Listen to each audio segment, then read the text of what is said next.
first we have to let Dr. Thomas give our weekly health tips. Dr. Thomas. Okay, so these are the Project Brotherhood health tips. We're going to talk about heart disease today. So heart disease is the leading cause of death for both men and women. Coronary artery disease is a type of heart disease, and about 500,000 people die from coronary artery disease a year. Every year, about 700,000 Americans will have their first heart attack, and about another 500,000 have already had one or more heart attacks a year.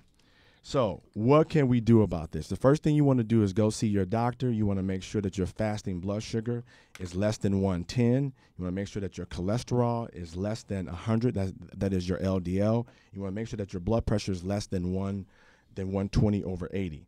The other thing you want to do is exercise 20 to 30 minutes a day. Now, what I would say is anything that gets your heart rate up is okay. So if that means weight training, running, jogging, or even walking, doing the stairs, whatever you can do to get your heart rate up. Let me ask you a question before you continue Yes. about that, because I'm kind of curious. How can a person tell when he's out of shape and he starts running between his heart rate getting up and his chest actually start hurting? Right. You know what I'm saying? So what I would say is this: if you're not used to exercising, start off by walking. Okay. And then if you start by walking, as long as you can get your heart rate up and that you're sweating, then that's all that counts. And then you can sort of gradually build yourself up to a slow jog or even a run.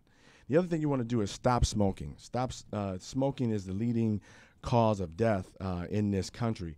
Actually, it's one of the leading actual causes of death.